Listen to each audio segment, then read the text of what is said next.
दूसरा विश्व युद्ध बहुत ही नाजुक मोड़ पर है क्योंकि जापान आर्मी ने पर्ल हार्बर पर हमला कर दिया है, जो कि अमेरिका का एक बहुत ही बड़ा बेस है और इस वजह से अमेरिका पूरी तरह से भड़क चुका है और वो बेताब है जापान को तबाह करने के लिए। उनका सबसे पहला कदम है टोक्यो शहर पर एयर स्ट्राइक करके उसे नस्ते नाबूद कर देना, जिसके लिए अभी अभी एक फाइटर प्लेन को एयरक्राफ्ट कैरियर से फ्लाई किया गया है।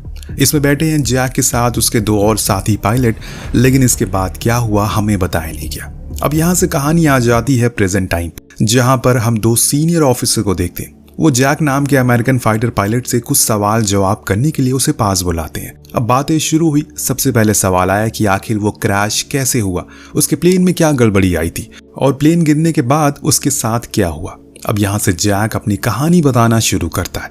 इसके साथ हम भी आगे बढ़ते रहते हैं। शुरुआत होती है टेक ऑफ से। जैसे कि मैंने आपको पहले ही बता दिया था कि इन लोगों को टोक्यो पर हमला करने के लिए भेजा गया और फिर वापसी आते हुए चाइनीज एयरपोर्ट पर लैंड करना था। सब कुछ प्लान के मुताबिक हुआ, सिर्फ एक चीज की गलती हो गई। आखिरी समय पर चाइनीज आर्मी ने इन्हें धोखा दे दिया और जब ये लोग अपना प्लेन लैंड कर रहे थे उसी समय रनवे की लाइट को ऑफ कर दिया। ऊपर से मौसम भी खराब था, जिसके कारण अभी ने कुछ समझ नहीं आ रहा है कि करे तो करे क्या। इसीलिए जैक ने अपने साथियों से कहा कि अगर हम इस हाल में लैंड करेंगे तो बहुत ही कम चांसेस है कि हमारी जान बच सके। इसीलिए बेहतर है कि सब के सब प्लेन से कूद जाओ पैराशूट लेकर, कम से कम खुद की जान तो बच जाएगी। अब इन लोगों ने ऐसा ही किया और कूद गए, जिसके बाद प्लेन जाकर चाइना के एक छोटे से टापू पर क्रैश हो गया, जो कि असल में जापानीज आर्मी के अंडर में था। दोस्तों, उस समय वर्ल्ड वॉर 2 के दौरान बहुत से ऐसी जगहें थी चाइना की जिसे जापान ने अपने खुद के कंट्रोल में ले लिया था और वहां से अपने दुश्मनों पर हमला करते थे। यहाँ भी कुछ ऐसा ही हुआ है। खैर, अब ये लोग पैराशूट लेकर नीचे तो उतर गए, पर कहाँ गए इन्हें पता नहीं है। उधर दूसरी तरफ हम उसी गांव में रह रही एक विधवा को देखते हैं जो अपनी छोटी बेटी नोनी के साथ रहा करती है, पर समाज की नजरों में इनकी कोई इज्जत नहीं है, जिसकी सजा उसकी बेटी भी आए दिन भुगतती रहती है। जैसे कि कभी कभी उसके स्कूल में बच्चे उसकी माँ के कैरेक्टर के बारे में कहकर उसे ताने मारते हैं। अब जैसे कि आज हुआ, इंग बहुत ही समझदार होती है। वो उसे समझाती है कि ऐसा कुछ नहीं होता, लोगों का तो काम है उंगली उठाना, पर तुम्हें बस मन लगाकर पढ़ाई करनी है ताकि अपने पिता की तरह एक अच्छा इंसान बन पाओ। पर आज उसकी बेटी अपने पिता को बहुत मिस कर रही है, इसीलिए आज की रात इंग उसे उसका मनपसंद पकवान खिलाती है और बताती है कि उसने काफी पैसे जोड़ लिए, बस कुछ दिन की बात है, उसके बाद वो लोग शहर चले जाएंगे और वहां जाकर एक नई शुरुआत करेंगे। दरअसल दोस्तों, इंग का सिल का काम होता है और उसी की बदौलत उसने थोड़े पैसे जोड़ लिए, जिसे वो अपने घर के नीचे बने एक बंकर में छुपा कर रखती है, क्योंकि आए दिन यहाँ पर जापानीज आर्मी का अत्याचार होता रहता है, लूटमार होती रहती है, कहीं वो उसके पैसे लेकर भाग न जाए। अगली सुबह फिर से दोनों अपने अपने काम के लिए निकल पड़ते हैं, लेकिन आज इनकी जिंदगी एक करवट लेने वाली है जिससे सब कुछ बदलने वाला है। जब नोनू स्कूल के रास्ते में होती है तो उसे कुछ दिखाई देता है, इसीलिए वो फौरन अपनी माँ के पास आकर बताती है कि उसने एक आदमी को पेड़ से लटकते हुए देखा। पहले तो उसे यकीन नहीं होता, शायद वो मजाक कर रही है, लेकिन जब वो खुद उसी रास्ते पर अपने काम के लिए जाती है तो पेड़ पर लटका हुआ उसे जैक दिखता है। उसने फौरन अपने पड़ोस में रह रहे काई को बुलाया और उन दोनों ने मिलकर उसे नीचे उतारा। चेक करने पर पता चला कि ये तो अमेरिकन पायलट है। तो काई ने कहा कि हमें इसे छुपा देना चाहिए क्योंकि ये लोग हमारे दोस्त हैं, हमें जापानीज से बचा रहे हैं। तब इंग उसके बनी एक खुफिया जगह के बारे में बताती है जहां वो उसे शरण दे सकते हैं। उन्होंने उसे एक गुफा में छुपा कर रख दिया क्योंकि आसमान में जापानीज प्लेन लगातार घूम रहे हैं और ऐसा नहीं है कि उन्हें इस बारे में पता ना चला होगा। कुछ ही पल बाद उस गाँव में जापानीज आर्मी आती है, जिन्हें उस अमेरिकन प्लेन का मलबा दिख जाता है और इसके बाद वो सभी गांव वालों को जमीन पर बैठाकर उसे पूछताछ करना शुरू करते हैं। फिर मुखिया को आगे आने को कहते हैं, तब कई लोग आगे आते हैं, लेकिन किसी को कुछ पता ही नहीं था इस बारे में, सिर्फ इन तीनों को छोड़कर। इसीलिए काई इंग की ओर इशारा करके कहता है, इन्हें कुछ मत बताना।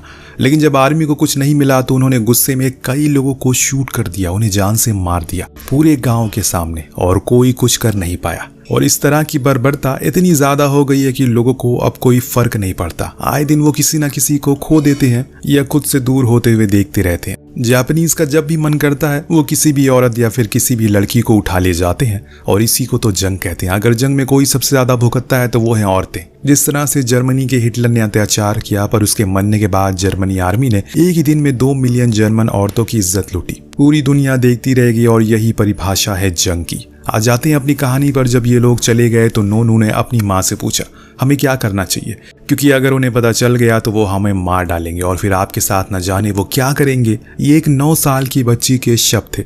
उसके सवाल के जवाब में इंग ने कहा कि हमें किसी भी हाल में उसे बचाना होगा, क्योंकि उसके लिए काई ने खुद का बलिदान जो दिया था। अब शांति हो जाने के बाद इंग एक बूढ़े आदमी के पास गई। उससे पूछा क्या अमेरिका ने टोक्यो पर हमला कर दिया है। तो उसने बोला कि एक दिन में लाखों लोग मारे गए हैं और उन्होंने कुछ जनरल और पायलट को भी पकड़ा है। अब बस तलाश है उसकी, जो कि पायलट गायब है। और ये सुनते ही इंग वहां से भाग निकली, क्योंकि उसके लिए बुरी खबर थी। वहीं एक और जैक को अब होश आ चुका है। जब उसने खुद को गुफा में पाया तो वो देखकर हैरान था। उसने भागने की कोशिश की पर खुद के पैरों में वो खड़ा तक नहीं हो पा रहा है। इतने में वहां पर इंग आ गई, जिसके हाथ में खाने का सामान था। पर जैक को लगा कि वो दुश्मन है, तो उसने बंदूक तान दी, जो देख वो खाना छोड़कर वहां से भाग जाती है। अब जैक उसके दिए हुए खाने को खा लेता है और खुद की भूख मिटाता है। लेकिन इधर दोस्तों जापानी अब उसे पागल कुत्ते की तरह ढूंढ रहे। उसे किसी भी हाल में वो चाहिए। अगर गलती से भी पता चल गया ये एक विधवा औरत ने उसे शरण दी है, तो आप उसका हशर भी सोच नहीं सकते। इंग अपने पिता के घर आती है, जिन्हें काई के बारे में सुनकर बहुत अफसोस होता है। तभी यहाँ पर नोनू के मुंह से निकल जाता है कि माँ, हमने उस अमेरिकन पायलट के बारे में इन्हें बता देना चाहिए। अब ये सुन फौरन इंग उसे लेकर बाहर गई, क्योंकि वो नहीं चाहती कि ये बात किसी और को पता चले। पर उसकी बेटी को ये बात समझ नहीं आई। वो तो उसके दादा दादी हैं, उन्हें तो बता ही देना चाहिए। पर इंग का कहना था कि ऐसा करने के लिए उन्हें काई ने मना किया था। अब उधर दूसरी तरफ जापानीज आर्मी की जैक का वो पैराशूट मिल जाता है, जिससे वो अंदाजा लगा लेते हैं कि वो यहीं कहीं आसपास है, और इसीलिए वो उसकी तलाश और तेज कर देते हैं। इधर जब इंग फिर से जैक के लिए खाना लेकर गई तो उसने उसे रोकने की कोशिश की। कहा कि क्या वो डॉक्टर को ला सकती है, पर इंग को इंग्लिश कहाँ आती है और इसे थोड़ा डर भी लग रहा है, और इसीलिए वो खाना देकर भाग जाती है। लेकिन जब अगले दिन उसने देखा कि कुछ जापानीज जंगल की तरफ आ रहे हैं, वो फौरन उसी गुफा में गई और जैक को कहा कि चलो, वो आ रहे हैं।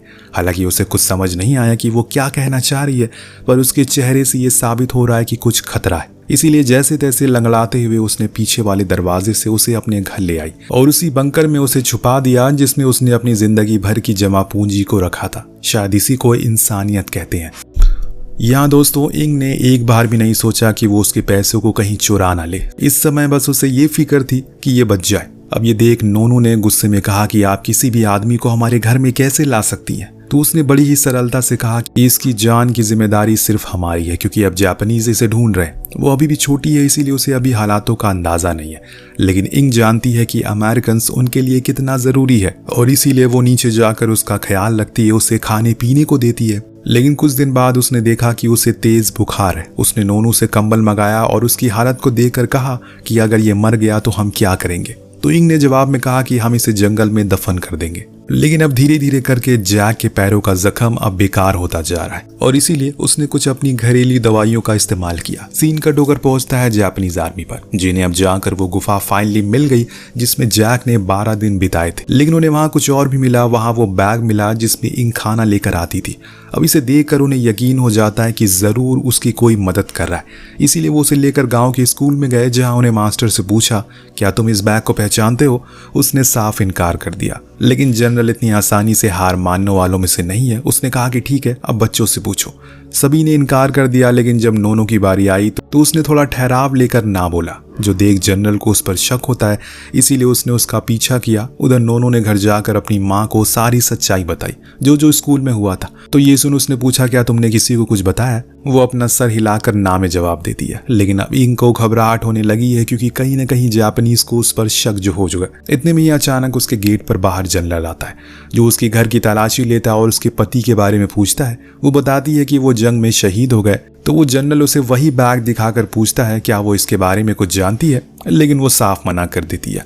हालांकि यहाँ उसने उसके पूरे घर की तलाशी ली, लेकिन कुछ ना मिलने पर वो वहां से चले जाते हैं। लेकिन अब इंग को और ज्यादा डर लगने लगा है। वहीं नीचे जैक को पता चल गया है कि जापानीज आए थे, इसीलिए उसने अपनी बंदूक निकाल ली। लेकिन शुक्र है कि कुछ हुआ नहीं। अब सभी आर्मी के जाने के बाद वो उसे ऊपर लेकर आती है और फिर कुछ खाने पीने को देती है, और साथ में अपने पति के कपड़े भी थमा देती है ताकि वो फ्रेश होकर उसे पहन ले। जब थोड़ी बातें इन दोनों को उसकी समझ में आने लगती है, जैक ने कुछ स्केचेस से उसे और समझाने की कोशिश करी कि आखिर कैसे वो यहाँ तक पहुंचा। इंग ने भी इशारों में समझाया कि उसके साथियों को जापानीज ने पकड़ लिया, अब वो उसे भी ढूंढ रहे हैं, इसीलिए वो नीचे चला जाए, क्योंकि वो नोनू को स्कूल छोड़ने जा रही है।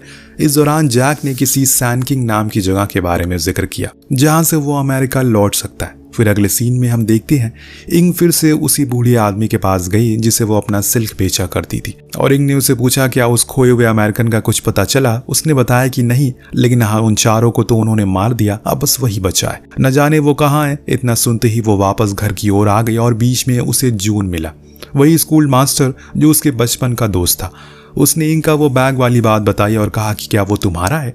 इतना सुनते ही इंग के पसीने छूट गए, पर उसने साफ इनकार कर दिया, और इस गांव में सिल्क का काम बस तुम ही करती हो। पर इंग बिना कुछ जवाब दिए घर को लौट आई। तभी उसने जैक को बाहर देखा, वो घर की टूटी हुई छत को बना रहा था, और ये देखकर इंग तो मानो आग बबूला हो जाती है। उसके मन में जो कुछ भी आया उसने सब कुछ उसे सुना दिया और कहा कि अगर किसी ने तुम्हें देख लिया तो हम लोग भी मारे जाएंगे, इसीलिए प्लीज नीचे ही रहो। लेकिन जैक अब नीचे नहीं जाना चाहता क्योंकि वहां उसका दम घुटता है। वो उसे किसी को बुलाने को कहता है जो उसकी मदद कर सके, लेकिन इंग उसे बार बार नीचे आने को कह रही थी, पर वो लगातार इनकार कर रहा था, जिसे तंग आकर वो रोने लगती है और दूसरे कमरे में चली जाती है। अब उसे भी डर सताने लगा है, कहीं उसने जैक को बचाकर कोई बहुत बड़ी गलती तो नहीं कर दी। उसे रोता हुआ देखकर जैक उसके पास आया और माफी मांगने लगा। उसे एहसास हो गया कि जिस तरीके से उसने बात की वो बहुत ही गलत था। ये घर इंग का है, उसने उसकी जान बचाई, इसीलिए वो अपनी इस हरकत के लिए शर्मिंदा है। इतना कहकर वो नीचे जाने लगा, लेकिन इंग ने कहा कि रहने दो, अगर हमें किसी जापानीज की आवाज आई तो तुम नीचे चले जाना।